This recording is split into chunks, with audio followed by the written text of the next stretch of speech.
Welcome to the PowerPoint presentation. మనం ప్రాథమిక హక్కుల జాబితాలోని హక్కుల గురించి చెప్పుకుంటున్నాం. ఇప్పుడు మనం చెప్పుకోబోయేటటువంటిది రాజ్యాంగ పరిహారపు హక్కు. ప్రాథమిక హక్కులలో చిట్టచివరిదైనటువంటి రాజ్యాంగ పరిహారపు హక్కు, కాన్స్టిట్యూషనల్ రెమెడీస్ అనే హక్కు గురించి చెప్పుకుంటున్నాం.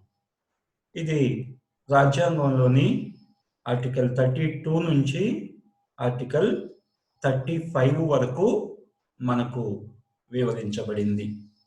సో రాజ్యాంగ పరిహారపు హక్కు అనేది ప్రాథమిక హక్కులన్నిటిలోకి కూడాను అత్యంత ఉన్నతమైనటువంటి హక్కుగా మనం చెప్పుకోవచ్చు. 3వ అధ్యాయంలో పేర్కొన్నటువంటి ప్రాథమిక హక్కులను పొందుపరచటమే కాకుండా వాటిని అమలు జరిపించుకునే హక్కును కూడా ఇదే అధ్యాయంలోని ఆర్టికల్ 32లో ఒక ప్రాథమిక హక్కుగా చేయబడింది.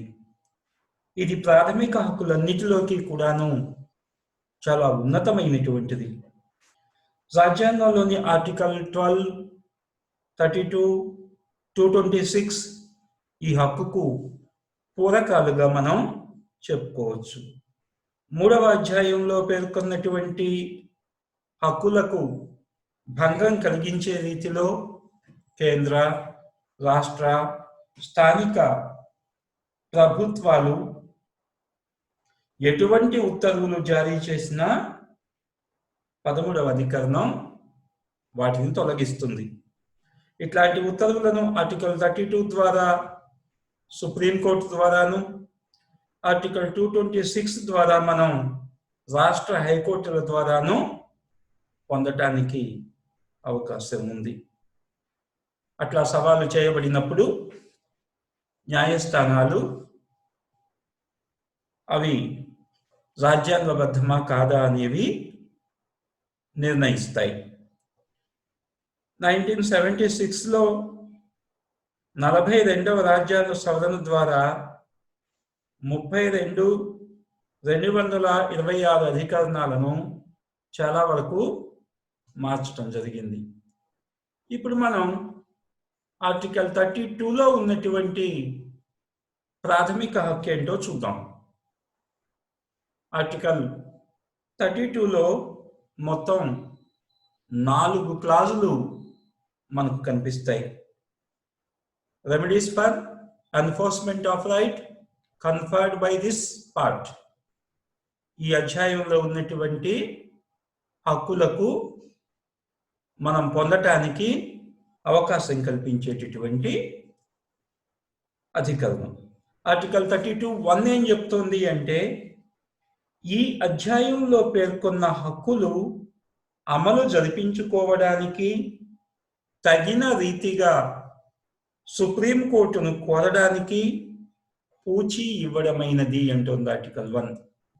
అంటే ఈ అధ్యాయంలో ఉన్నటువంటి ప్రాథమిక హక్కును అమలు జరిపించుకోవడానికి న్యాయస్థానాల ద్వారా వాటికి రక్షణ పొందటానికి మనకు హక్కు ఇవ్వబడింది. ఇక సెకండ్ క్లాజ్ ఏం చెప్తోంది అంటే, ఈ అధ్యాయంలో పేర్కొన్న హక్కులను అమలు పరచడానికి ఉన్నత న్యాయస్థానాలు రిట్లను గాని ఉత్తర్వులను గాని జారీ చేయవచ్చు. ఉన్నత న్యాయస్థానాలు రిట్లను గాని ఉత్తర్వులను గాని జారీ చేయవచ్చు అని చెప్తోంది సెకండ్ క్లాజ్. ఇక థర్డ్ క్లాజ్ విషయానికి వచ్చినట్లయితే, పై 2 క్లాజులలో పేర్కొన్న సుప్రీంకోర్టు అధికార పరిధిని భంగం కలిగించకుండా 2వ క్లాజు ప్రకారం సుప్రీంకోర్టు చలాయించే అధికారాన్ని తమ స్థానిక పరిధులలో నిర్వహించడానికి ఇతర న్యాయస్థానాలకు పార్లమెంట్ శాసనం రీత్యా అప్పగించవచ్చు. అంటే సుప్రీంకోర్టుకు ఎటువంటి న్యాయ సమీక్ష అధికారం అయితే ఇవ్వబడిందో రాష్ట్రాల హైకోర్టులకు కూడాను అటువంటి న్యాయ సమీక్ష అధికారమే ఇవ్వబడింది. ఇక తర్వాత 4వ క్లాస్ ఏం చెప్తోంది అంటే రాజ్యాంగంలో ఉదహరించిన విధంగా తప్ప మరే విధంగాను ఈ అధికారంలోని హక్కులను రద్దుపరచడానికి వీల్లేదు అంటుంది. రాజ్యాంగం చెప్పిన పద్ధతుల్లో తప్ప మరే పద్ధతిలో కూడాను ప్రభుత్వం ఈ హక్కుల్ని తొలగించటానికి అవకాశం లేదు. ఇది ఆర్టికల్ 32లో ఉన్నటువంటి హక్కు. ఇక సవరించబడినటువంటి 32A అనే ఒక ఆర్టికల్ ఇది ఏం చెప్తోంది అంటే ఆర్టికల్ 32లో ఏమి ఉన్నప్పటికీ అంటే ఇప్పటి వరకు మనం ఏం చెప్పుకున్నప్పటికీ కేంద్ర రాష్ట్ర శాసనాలు రాజ్యాంగబద్ధమైనవా లేవా అనే వివాదం ఉంటే తప్ప సుప్రీంకోర్టు అట్లాంటి విచారణలో రాష్ట్ర శాసనం రాజ్యాంగబద్ధమా కాదా అన్న విషయాన్ని విచారించకూడదు. ఇంతకుముందు ఏమయ్యేది, ఏ శాసనాన్నైనా సరే మనం సవాలు చేసేటటువంటి హక్కు ఉండేది. ఇప్పుడు ఏమంటున్నాడు, ఆ శాసనంలో రాజ్యాంగపరమైనటువంటి వివాదం ఉంటే తప్ప అట్లాంటి శాసనాన్ని సుప్రీంకోర్టులో సవాలు చేయడానికి వీల్లేదు. ఒకవేళ రాష్ట్ర శాసనాలు కనుక అయినట్లయితే ఆ రాష్ట్ర శాసనాలను డైరెక్ట్ గా సుప్రీంకోర్టులో సవాలు చేయడానికి వీల్లేదు. అంటే రాష్ట్ర శాసనాలు కనుక అయినట్లయితే రాష్ట్ర హైకోర్టుల్లోనే సవాలు చేయాలి. కేంద్ర శాసనం అయినట్లయితే సుప్రీంకోర్టులో మాత్రమే సవాలు చేయాలి. అంటే ఈ కొత్తగా చేర్చబడిన అధికరణం ప్రభుత్వం చేసేటటువంటి శాసనాలలో రాజ్యాంగ సంబంధమైన విషయం ఉంటే తప్ప వాటిని న్యాయస్థానాల్లో సవాలు చేయటానికి వీల్లేదు అని చెప్పి మార్చడం జరిగింది. ఇక ఆర్టికల్ 33 ఏం చెప్తుంది అంటే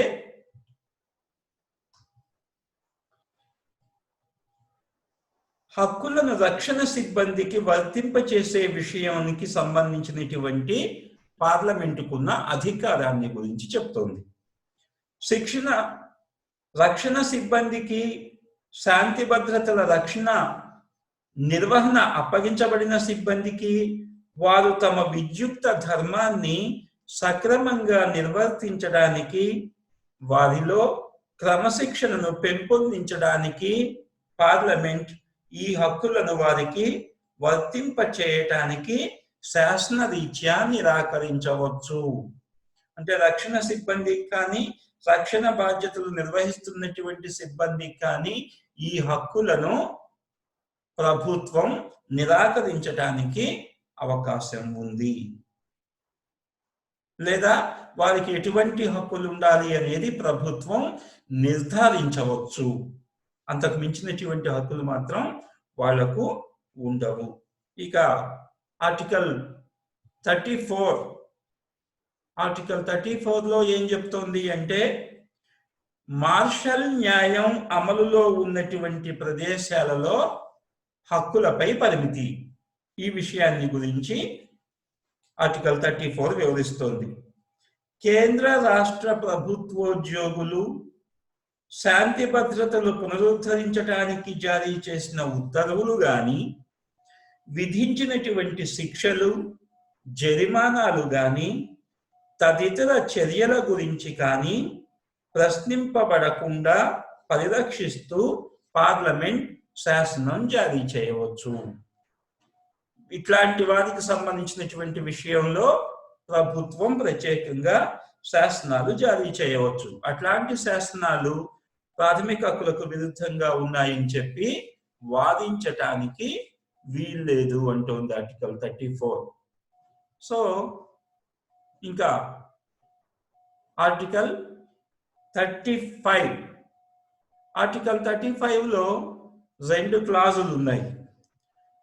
ఈ అధ్యాయంలో ఉన్నటువంటి నియమాలను ఆచరణలో పెట్టడానికి అవసరమైనటువంటి శాసన నిర్మాణాన్ని గురించి ఇది వివరిస్తోంది.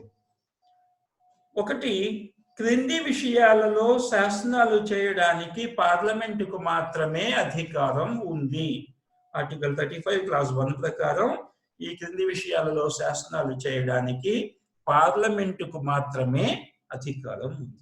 అవేంటి అంటే 16వ అధికరణపు 3వ క్లాజు, 32వ అధికరణపు 3వ క్లాజు, 33వ అధికరణంలోని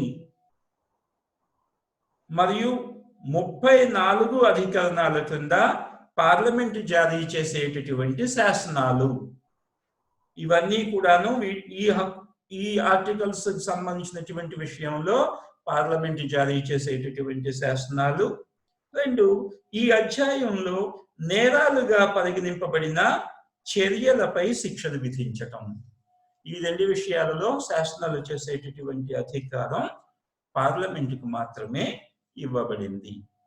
ఇక ఆర్టికల్ 226 సుప్రీంకోర్టు, హైకోర్టులకు ఈ హక్కులను కాపాడటం కోసం రిట్లను జారీ చేసే అధికారం ఉంది అని మనం చెప్పుకున్నాం కదా. రిట్లను జారీ చేసేటటువంటి అధికారం ఇవ్వబడింది. సుప్రీంకోర్టు, హైకోర్టులు కూడా ఈ రిట్లను జారీ చేయవచ్చు. ఈ ఆర్టికల్ క్రింద రాష్ట్ర హైకోర్టులు తమ పరిధిలో ఉన్న ఎట్లాంటి ప్రభుత్వాన్నైనా రాజ్యాంగం 3వ అధ్యాయంలో పేర్కొన్న ప్రాథమిక హక్కులను అమలు పరచడానికి రిట్లను జారీ చేయవచ్చు. సో రాష్ట్ర హైకోర్టులు ఏ సందర్భంలోనూ కూడా కేంద్ర శాసనాలను విచారించి రాజ్యాంగబద్ధం కావని చెప్పేటటువంటి హక్కు మాత్రం లేదు. కేంద్ర శాసనాలను విచారించేటటువంటి అధికారం సుప్రీంకోర్టుకు మాత్రమే ఉంది. ఈ రిట్ దరఖాస్తు హక్కు అనేది హక్కులన్నిటిలోకి కూడాను అత్యంత ముఖ్యమైనటువంటి హక్కుగా ఆచార్య డైసీ పేర్కొన్నాడు. సో అతి ప్రధానమైనటువంటి హక్కు. ఎందుకంటే మనకున్నటువంటి ప్రాథమిక హక్కులను అమలు పరుచుకోవటానికి ఉపయోగపడేటటువంటి హక్కు. సో సుప్రీంకోర్టు, హైకోర్టులు జారీ చేసేటటువంటి రిట్లు ఏ విధంగా ఉంటాయి అంటే 5 రకాలైనటువంటి ఉత్తర్వులను కోర్టులు జారీ చేయవచ్చు. 5 రకాలైనటువంటి రిట్లను న్యాయస్థానాలు జారీ చేయవచ్చు. ఒకటి ఏబియస్ కార్పస్, 2వది మాండమస్, 3వది ప్రొహిబిషన్, 4వది ఓ వారంటో, 5వది certiorari. ABS corpus, mandamus, prohibition, ఓ వారంటో, సెర్షియోరరీ అనే 5 రకాలైనటువంటి రిట్లను న్యాయస్థానాలు జారీ చేయవచ్చు. ఇప్పుడు ఒక్కొక్క రిట్ గురించి, అది చేసే పని గురించి మనం తెలుసుకున్నాం. మొదటిది హేబియస్ కార్పస్ అన్నాం. హేబియస్ కార్పస్ అనేది లాటిన్ పదం. ఒక వ్యక్తిని నిర్బంధించిన అధికారికి దీనిని జారీ చేయడం జరుగుతుంది. ఎవరైనా ఒక వ్యక్తిని ఒక అధికారి నిర్బంధించినప్పుడు ఆ అధికారికి ఈ రిట్ను జారీ చేస్తారు. నిర్బంధితుడు స్వయంగా కానీ అతని బంధుమిత్రులు కానీ ఇట్లాంటి దరఖాస్తును న్యాయస్థానానికి పంపించుకోవచ్చు. ఎవరు చేయొచ్చు అంటే నిర్బంధితుడైనా చేయవచ్చు, లేకపోతే అతని బంధుమిత్రులు ఎవరైనా సరే ఇట్లాంటి దరఖాస్తుని న్యాయస్థానాలకు పంపించవచ్చు. ఈ దరఖాస్తు విచారణకు ఎట్లాంటి రుసుము చెల్లించవలసిన అవసరం లేదు. చట్ట విరుద్ధంగా నిర్బంధించిన వ్యక్తుల విడుదలకు ఇది సహాయపడుతుంది. దీని ప్రకారం నిర్బంధితుని న్యాయస్థానం ముందు హాజరుపరచబడి అతని నిర్బంధం న్యాయ విరుద్ధమైనదిని నిరూపించబడితే అతడు విడుదలవుతాడు. దీనిని జారీ చేసే అధికారం సుప్రీంకోర్టుకు, హైకోర్టులకు ఉంది. అంటే ఇది ఎప్పుడు జారీ చేస్తారు అంటే, ఎవరైనా ఒక వ్యక్తిని పోలీసులు అరెస్ట్ చేశారనుకోండి, ఆ అరెస్ట్ అయినటువంటి వ్యక్తి ఎక్కడా కనిపించటం లేదనుకోండి, పోలీసులను అడిగితేనేమో మేము అరెస్ట్ చేయలేదు, అసలు మాకు తెలియదు అన్నాడు. మరి అట్లాంటప్పుడు అసలు అతను ఉన్నాడో లేడో తెలియనటువంటి పరిస్థితుల్లో సంబంధిత వ్యక్తులు న్యాయస్థానాన్ని ఆశ్రయించవచ్చు. ఫలానా వ్యక్తిని నిర్బంధించారు కాబట్టి ఆ వ్యక్తి ఆచూకీ చెప్పవలసిందిగా న్యాయస్థానాన్ని కోరవచ్చు.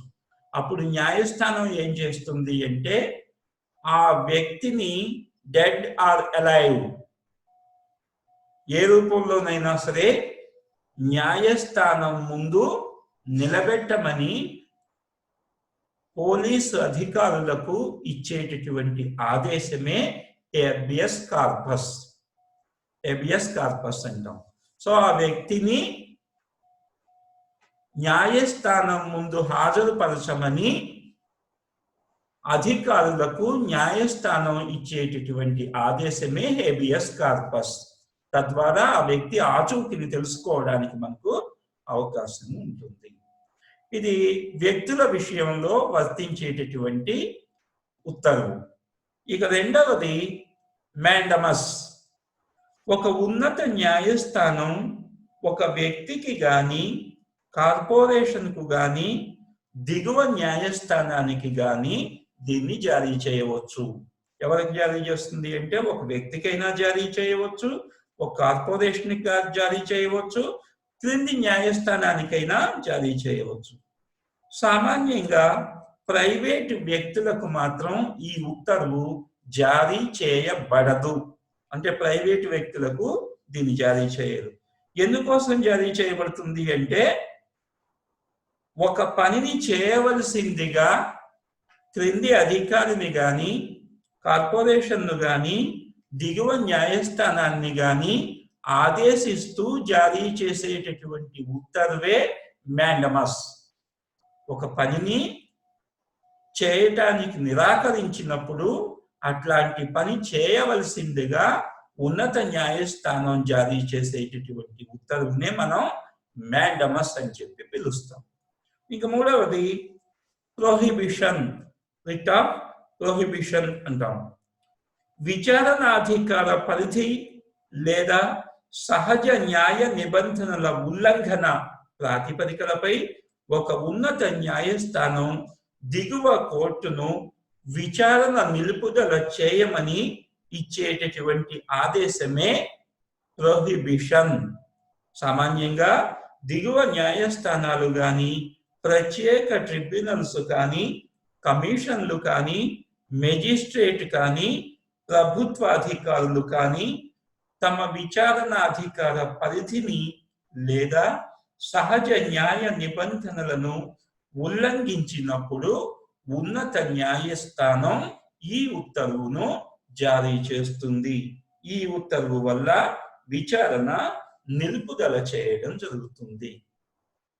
ఒక అధికారి కానీ, క్రింది కోర్టు కానీ తమ అధికారం లేనటువంటి, తమ అధికార పరిధికి మించి ఏదైనా పని చేయటానికి ప్రయత్నం చేసినప్పుడు అట్లాంటి పనిని నిలుపుదల చేయడానికి ఇచ్చేటటువంటి ఉత్తర్వే ప్రొహిబిషన్ అని చెప్పి పిలుస్తారు. కాబట్టి అట్లాంటి పనిని నిలుపుదల చేయవలసిందిగా ఉన్నత న్యాయస్థానం ఇచ్చేటటువంటి ఆదేశం. ఇది ఒక అధికారికైనా ఇవ్వచ్చు, లేకపోతే ప్రత్యేక ట్రిబ్యునల్కి ఇవ్వచ్చు, కింది న్యాయస్థానాలకైనా ఇవ్వచ్చు. ఇక తరువాత కోవారంటో. రిట్ ఆఫ్ కోవారంటో అంటాం. ఒక వ్యక్తి తనకు అధికారం లేని పదవిని నిర్వహిస్తూ ఉంటే అతడు అట్లా నిర్వహించకుండా ఈ ఉత్తర్వులు జారీ చేయడం జరుగుతుంది. దీనిని ప్రభుత్వ పదవుల సంబంధంగా మాత్రమే కాకుండా ప్రైవేటు సంస్థల సంబంధంగా జారీ చేయడం జరగదు. అంటే కేవలం ప్రభుత్వ పదవులకు సంబంధించినటువంటి విషయంలో మాత్రమే జారీ చేస్తారు, కానీ ప్రైవేటు వ్యక్తులకు జారీ చేయబడదు. ఏ అధికారి పట్ల అయినా దీన్ని జారీ చేయవచ్చు. ఏ అధికారి పట్ల అయినా దీన్ని జారీ చేసేటటువంటి అధికారం ఉంది. అంటే ఒక అధికారి తనకు మించినటువంటి అధికారం, తన పరిధిలో లేనటువంటి అధికారాన్ని చలాయించటానికి ప్రయత్నిస్తున్నప్పుడు అట్లాంటి సందర్భంలో ఈ కో వారంట్ను జారీ చేయటం జరుగుతుంది. ఇక ఇంకొక ఉత్తర్వు సెర్షియోరరీ అంటాం దీన్ని. సెర్షియోరరీ దిగువ కోర్టుల్లో జరిపే కేసు విచారణను ఆపివేసి ఆ కేసును మరొక న్యాయస్థానానికి బదిలీ చేయటానికి జారీ చేయబడే ఉత్తర్వునే సెర్షియోరరీ అంటారు. సామాన్యంగా దిగువ కోర్టు తన విచారణ అధికారాన్ని మించిన విషయాలను పరిశీలించడానికి ప్రయత్నిస్తున్నప్పుడు ఉన్నత న్యాయస్థానం ప్రొహిబిషన్, సెర్షియోరరీ రెండు రిట్లను కూడా జారీ చేస్తుంది. ఎందుకంటే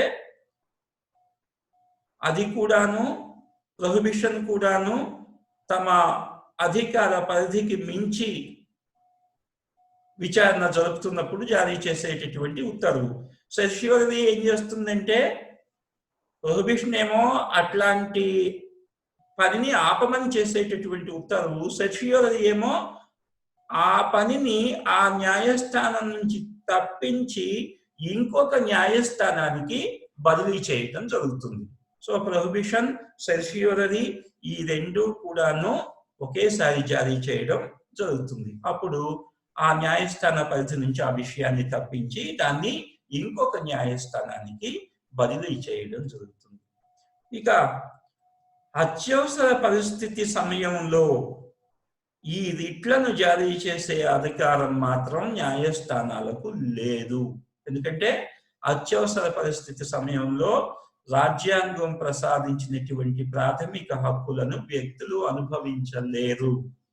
కనుక అత్యవసర పరిస్థితి సమయంలో ఈ రిట్లను జారీ చేసేటటువంటి అధికారం న్యాయస్థానాలకు ఉండదు. ఇక 1976లో చేయబడినటువంటి 42nd అమెండ్మెంట్ చాలా వరకు న్యాయస్థానాలకు ఉన్నటువంటి అధికారాలను తగ్గించడానికి ప్రయత్నం చేసింది. 42వ రాజ్యాంగ సవరణకు పూర్వం ఆర్టికల్ 12 క్రింద వ్యక్తులు తమ ప్రాథమిక హక్కులను వేటిపైనైనా సరే, ఏ ప్రభుత్వానికి విరుద్ధంగానైనా సరే అమలు జరిపించుకోవటానికి ప్రత్యేక హక్కును కలిగి ఉండేవాళ్ళు.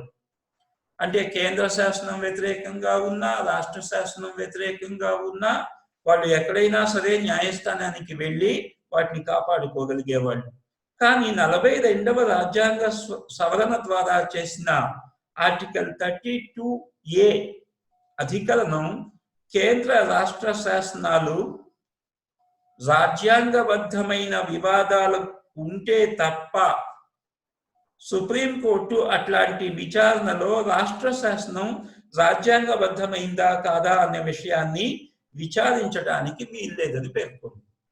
అంటే కేంద్ర రాష్ట్ర శాసనాలలో రాజ్యాంగ సంబంధమైన అంశాలు ఉంటే తప్ప మిగతా సందర్భాలలో న్యాయస్థానాలకు వెళ్ళటానికి వీల్లేదు. ఇంతకుముందు ప్రభుత్వం ఏం శాసనం చేసినా కూడాను అది ఎవరికి నష్టం కలిగించినా కోర్టుకు వెళ్ళేవాళ్ళు. కానీ ఈ సవరణ ఏముంటుంది అంటే, అట్లాంటి శాసనాలలో రాజ్యాంగ సంబంధమైన విషయాలు ఉంటే తప్ప ఎవరు కూడా న్యాయస్థానానికి వెళ్ళటానికి వీల్లేదు. ఇంకొకటి ఏం చేసేవాళ్ళు అంటే, ఇంతకు ముందు కేంద్ర శాసనం నష్టం కలిగించిన, రాష్ట్ర శాసనం నష్టం కలిగించిన సుప్రీంకోర్టులో కానీ హైకోర్టులో కానీ సవాల్ చేసేవాళ్ళు. కానీ ఈ సవరణ ఏం చేస్తోంది అంటే, కేంద్ర శాసనం గనుక రాజ్యాంగబద్ధమైన వివాదం ఉందని భావించినట్లయితే దానిని నేరుగా సుప్రీం కోర్టులో మాత్రమే సవాలు చేయాలి. హైకోర్టుల్లో సవాలు చేసేటటువంటి అవకాశం లేదు. అలాగే రాష్ట్ర శాసనం గనుక వివాదగ్రస్తమైనట్లే దాన్ని రాష్ట్ర హైకోర్టుల్లోనే ముందుగా విచారించాలి గాని డైరెక్ట్ గా సుప్రీం కోర్టులో విచారించడానికి వీల్లేదు. రాష్ట్ర శాసనం అయితే ముందు హైకోర్టులోకి రావాలి. కేంద్ర శాసనం అయితే సుప్రీం కోర్టులో మాత్రమే విచారించాలి. మరి 42వ రాజ్యాంగ సవరణ శాసనాన్ని డైరెక్ట్ గా కోర్టుల్లో విచారించేటటువంటి అవకాశాన్ని, ఆ ప్రతి శాసనాన్ని కూడాను న్యాయస్థానాల్లో సవాలు చేసేటటువంటి అవకాశాన్ని లేకుండా చేసింది. రాష్ట్ర హైకోర్టుల న్యాయ సమీక్షాధికారం కూడా తగ్గించటం జరిగింది. కొత్తగా ఆర్టికల్ 131A ప్రకారం సుప్రీంకోర్టు మాత్రమే ఇక ముందు కేంద్ర శాసనాలను సమీక్షించేటటువంటి అధికారాన్ని కలిగి ఉంటుంది. ఆర్టికల్ 226A, 228Aలలో స్పష్టంగా రాష్ట్ర హైకోర్టులు కేంద్ర శాసనాలను ఏ సందర్భంలోనూ విచారించి రాజ్యాంగ విరుద్ధమని చెప్పి ప్రకటించటానికి వీలు లేదని పేర్కొనడం జరిగింది. సో ఈ సవరణ పర్యవసానంగా కేంద్ర శాసనం ద్వారా భంగపడిన ప్రతి వ్యక్తి నేరుగా సుప్రీంకోర్టుకు పోయి దరఖాస్తు పెట్టుకోవాల్సి ఉంటుంది. ఇది చాలా కష్టతరమైనటువంటి, ఖర్చుతో కూడినటువంటి విషయం. ఎందుకంటే డైరెక్ట్ గా ఢిల్లీలో మాత్రమే, సుప్రీంకోర్టులో మాత్రమే సవాలు చేయాలి అంటే అక్కడ వరకు వెళ్ళాలి.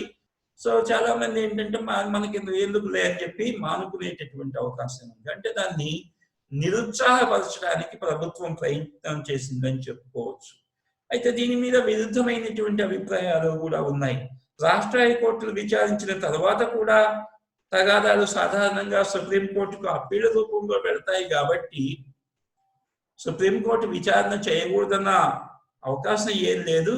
అందువల్ల ఈ సవరణ ఒక విధంగా వ్యక్తులకు ఖర్చుని, శ్రమను కూడా తగ్గిస్తుంది అని చెప్పి భావించడం జరిగింది.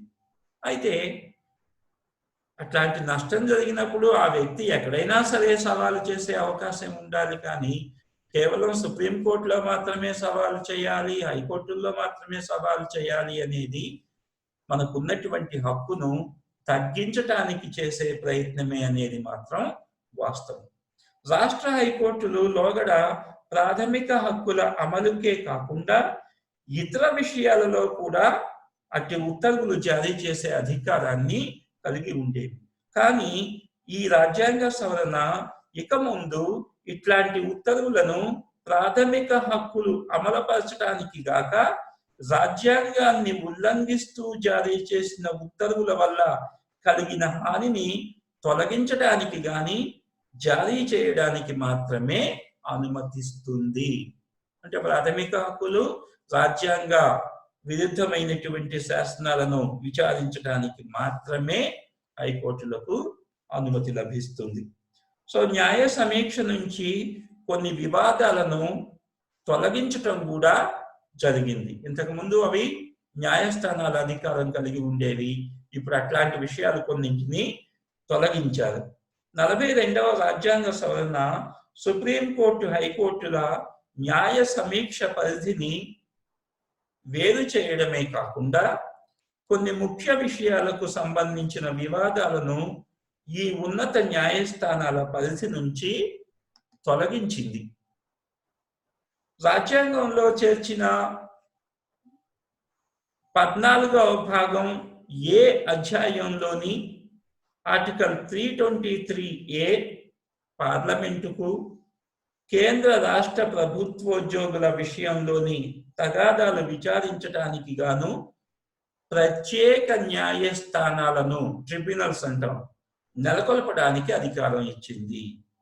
అంటే కేంద్ర రాష్ట్ర ప్రభుత్వోద్యోగులకు సంబంధించినటువంటి వివాదాలు ఏవైనా ఉన్నట్లయితే అవి ఇక ముందు డైరెక్ట్ గా రాష్ట్ర హైకోర్టులు, సుప్రీంకోర్టు విచారించే అవకాశం లేదు. అట్లాంటి తగాదాలను విచారించడానికి ప్రభుత్వం ప్రత్యేక ట్రిబ్యునల్ను నెలకొల్పుతుంది. ఈ ట్రిబ్యునల్ అట్లాంటి వివాదాలను విచారిస్తుంది. ఈ ప్రత్యేక శాసనం ద్వారా ఆర్టికల్ 136 క్రింద సుప్రీంకోర్టుకు గల ప్రత్యేక అప్పీళ్ల అధికారం తప్ప దేశంలోని అన్ని న్యాయస్థానాల సమీక్ష అధికారాన్ని తగ్గించినట్లయింది. అదేవిధంగా ఆర్టికల్ 323B పార్లమెంటుకు రాష్ట్ర శాసన సభలకు తమ ప్రాంతీయ అధికార పరిధులకు లోబడి క్రింది విషయాలలోని వివాదాలను విచారించడానికి ప్రత్యేక న్యాయస్థానాలను నెలకొల్పడానికి అధికారం కల్పించింది. అంటే పార్లమెంటుకు రాష్ట్ర శాసనసభలకు కూడాను కొన్ని ప్రత్యేకమైనటువంటి విషయాలలో ప్రత్యేక న్యాయస్థానాలు నెలకొల్పుకోవడానికి అవకాశం ఉంది. ఏ ఏ విషయాలు అంటే పన్నుల విధింపు, వసూలు. అంటే పన్నులు విధించే విషయం, వాటిని వసూలు చేసేటటువంటి విషయాలలో తలెత్తేటటువంటి తగాదాలను ప్రత్యేక న్యాయస్థానాలు విచారిస్తాయి. డైరెక్ట్ గా హైకోర్టు, సుప్రీంకోర్టులు విచారించవు. విదేశీ మారకం, కస్టమ్స్ ద్వారా ఎగుమతి దిగుమతులకు సంబంధించినటువంటి వివాదాలు, ఇవి కూడాను వీటికంటూ ఒక ప్రత్యేక న్యాయస్థానం, ఆ ప్రత్యేక న్యాయస్థానం ఈ కేసులను విచారిస్తుంది. 3 పారిశ్రామిక కార్మిక వివాదాలు, పరిశ్రమలకు సంబంధించిన కార్మిక సమస్యలకు సంబంధించినటువంటి తగాదాలు విచారణకు ప్రత్యేక న్యాయస్థానాల ఏర్పాటు. తర్వాత భూ సంస్కరణల విషయంలో తలెత్తేటటువంటి వివాదాలకు ప్రత్యేక న్యాయస్థానాల ఏర్పాటు. తర్వాత పార్లమెంటుకు, రాష్ట్ర శాసనసభలకు జరిగేటటువంటి ఎన్నికలకు సంబంధించిన తగాదాలు, ఈ తగాదాల విషయంలో కూడాను ప్రత్యేక ట్రిబ్యునల్స్ ను ఏర్పాటు చేయడం. తర్వాత ఆహార పదార్థాలు, అత్యవసర సరుకుల ఉత్పత్తి, సేకరణ, సరఫరా, పంపిణీ, వీటికి సంబంధించినటువంటి తగాదాలను విచారించేటటువంటి సందర్భంలో కూడాను ప్రత్యేక న్యాయస్థానం విచారిస్తుంది. సో పై విషయాలన్నిటికీ సంబంధించినటువంటి నేరాలు కానీ, రుసుములకు సంబంధించినటువంటి విషయాలు కానీ ప్రత్యేక న్యాయస్థానాలు విచారిస్తాయి. పై విషయాలకు సంబంధించి తదితర విషయాలు, ఈ పైన చెప్పుకున్నటువంటి అంశాలు ఏవైతే ఉన్నాయో వాటికి సంబంధించినటువంటి మిగిలిన అన్ని విషయాలను కూడాను ప్రత్యేక న్యాయస్థానాలు విచారిస్తాయి. పై జాబితాలో సమానత్వపు హక్కు, ఆస్తి హక్కు, వృత్తి హక్కు, సామూహిక హక్కు, వ్యక్తిగత స్వేచ్ఛ హక్కులు, ఇవన్నీ కూడాను ఉన్నాయని మనం వేరే చెప్పుకోవాల్సిన అవసరం లేదు. అంటే దాదాపుగా ఈ హక్కులన్నీ కూడాను పరిమితం చేయబడ్డాయి. 42nd అమెండ్మెంట్ ద్వారా న్యాయస్థానాలకు అధికారం తగ్గించడం ద్వారా ఈ హక్కులన్నీ కూడాను పరిమితం చేయడం జరిగింది. రాజ్యాంగంలోని 14వ అధ్యాయం ఏ ఆధారంగా కేంద్రం గాని, రాష్ట్ర ప్రభుత్వాలు గాని ప్రత్యేక న్యాయస్థానాలు నెలకొల్పిన మరుక్షణం సుప్రీంకోర్టు, హైకోర్టులకు గల సమీక్షాధికారం తగ్గిపోతుంది. ఏ అంశంలో అయితే ప్రభుత్వం ప్రత్యేక ట్రిబ్యునల్ను ఏర్పాటు చేస్తుందో అంత మేరకు న్యాయస్థానాలకు అధికారం తగ్గిపోతుంది. ఇక ముందు రాష్ట్ర హైకోర్టులు ఒక విధంగా చెప్పాలి అంటే వ్యక్తిగత స్వేచ్ఛ విషయంలోని తగాదాల పైన మాత్రమే అధికారాన్ని కలిగి ఉంటాయి. మిగిలినటువంటి ప్రాథమిక హక్కుల మీద ఇంచుమించుగా దానికి ఎట్లాంటి అధికారం ఉండదు. పబ్లిక్ లా విషయంలోని తగాదాలపై ఏమాత్రం వాటికి అధికారం ఉండవు. ఇక 42వ రాజ్యాంగ సవరణ న్యాయస్థానాల తీర్పులకు ప్రత్యేక మెజారిటీని ఏర్పాటు చేసింది. న్యాయస్థానాలకు ప్రత్యేక మెజారిటీతో తీర్పులు ఇవ్వాలి. 42వ రాజ్యాంగ సవరణ కొన్ని ప్రత్యేక నియమాలను ఈ విషయంలో ప్రవేశపెట్టింది. ఈ సవరణకు పూర్వం రాజ్యాంగ సమస్యలను విచారించటానికి, అంటే రాజ్యాంగ సంబంధమైనటువంటి చట్టాలు కనుక అయినట్లయితే వాటిని విచారించడానికి సుప్రీంకోర్టులో కనీసం 5 న్యాయమూర్తుల బెంచి ఏర్పాటు చేయబడేది. 5 న్యాయమూర్తులతో కూడినటువంటి ధర్మాసనం విచారించి బెంచ్లోని అధిక సంఖ్యాక న్యాయమూర్తులు తీర్పు సుప్రీంకోర్టు తీర్పుగా భావించబడేది. 5 న్యాయమూర్తులతో కూడినటువంటి ధర్మాసనంలో, అంటే 3 న్యాయమూర్తులు తీర్పు చెప్పినట్లయితే దాన్ని సుప్రీంకోర్టు తీర్పుగా పరిగణించేవాడు. సో ఇక ముందు, అంటే ఈ సవరణ చేసిన తర్వాత 3/2 2/3 న్యాయమూర్తులు ఇచ్చే తీర్పే సుప్రీంకోర్టు తీర్పుగా భావించబడుతుంది. 2/3 మెజారిటీ న్యాయమూర్తులు తీర్పు వల్ల తప్ప కేంద్ర రాష్ట్ర శాసనాలు రాజ్యాంగ విరుద్ధమని ప్రకటించటానికి వీల్లేదు. ఇక కేంద్ర శాసనాల విషయంలో మరొక నియమం, ఇదేమో రాష్ట్ర శాసనాలకు సంబంధించి 2/3 మెజారిటీతో తీర్పు ఇవ్వాలి. ఇక కేంద్రం శాసనాల విషయం కనుక అయినట్లయితే కేంద్ర శాసనాల రాజ్యాంగ బద్ధతను సుప్రీంకోర్టులో కనీసం 7 న్యాయమూర్తులు విచారించాలి. ఇంతకుముందు 5 న్యాయమూర్తులు ఉండేవాళ్ళు, ఇప్పుడు 7 న్యాయమూర్తులు బెంచి ఏర్పాటు చేయబడాలి.